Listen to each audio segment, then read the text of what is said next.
কয়েকদিনের টানা বৃষ্টিতে তীব্র বন্যা দেখা দিয়েছে ত্রিপুরা রাজ্যে। বন্যার কারণে ডুম্বুর জলবিদ্যুৎ প্রকল্পের বাঁধ খুলে দিয়েছে ভারত। এর ফলে তীব্র গতিতে পানি ঢুকছে বাংলাদেশে। ভারতীয় সংবাদ মাধ্যমগুলোর খবরে জানা যায়, ত্রিপুরার 4টি নদীর পানি বিপদসীমার ওপর দিয়ে প্রবাহিত হচ্ছে। এর ফলে 5,600 পরিবার নিরাপদ স্থানে আশ্রয় নিতে বাধ্য হয়েছে। রাজস্ব সচিব ব্রিজেশ পাণ্ডে সাংবাদিকদের বলেছেন, ভারী বৃষ্টিপাতের কারণে রাজ্যের দক্ষিণ ত্রিপুরা ও গোমতী জেলায় ভয়াবহ বন্যা দেখা দিয়েছে।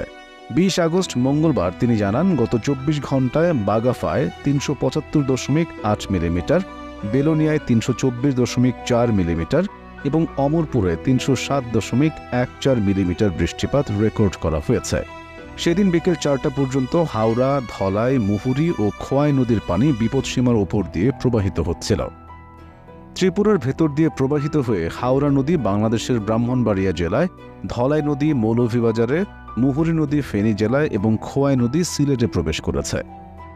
খোয়াইয়ের জেলা ম্যাজিস্ট্রেট চাঁদনী চন্দ্রন জানিয়েছেন, খোয়াই নদীর পানি বিপদসীমা অতিক্রম করায় জেলার 2টি মহকুমা মারাত্মকভাবে ক্ষতিগ্রস্ত হয়েছে।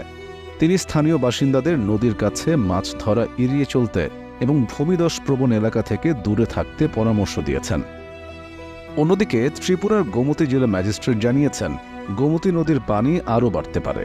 এ কারণে ডুম্বুর জলবিদ্যুৎ প্রকল্পের বাঁধ থেকে পানি ছাড়তে হবে। তিনি জানিয়েছেন, বুধবার স্থানীয় সময় সকাল 8:35 পর্যন্ত বাঁধের 3টি গেটের মধ্যে একটি গেট খুলে দেওয়া হয়েছে। এদিকে 1.5 মাসের ব্যবধানে তৃতীয় দফায় ভয়াবহ বন্যার কবলে পড়েছে ফেনীর পরশুরাম, ফুলগাজী ও ছাগলনাইয়া উপজেলার লক্ষাধিক মানুষ। গত কয়েকদিনের ভারী বৃষ্টিপাত ও ভারতের ত্রিপুরার ডুম্বুর গেট খুলে দেওয়ায় উজানের পানিতে মুহুরী, কহুয়া ও সিলোনিয়া নদীর বন্যা নিয়ন্ত্রণ বাঁধের 17টি ভাঙন অংশে পানি প্রবেশ করে প্লাবিত হয়েছে শতাধিক গ্রাম।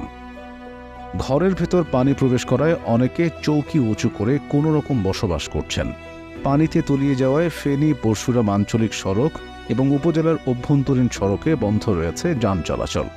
লাইন ক্ষতিগ্রস্ত হওয়ায় বিচ্ছিন্ন রয়েছে বিদ্যুৎ সংযোগ। এছাড়া পানিবন্দী হয়ে পড়া লক্ষাধিক মানুষ রয়েছেন চরম দুর্ভোগে।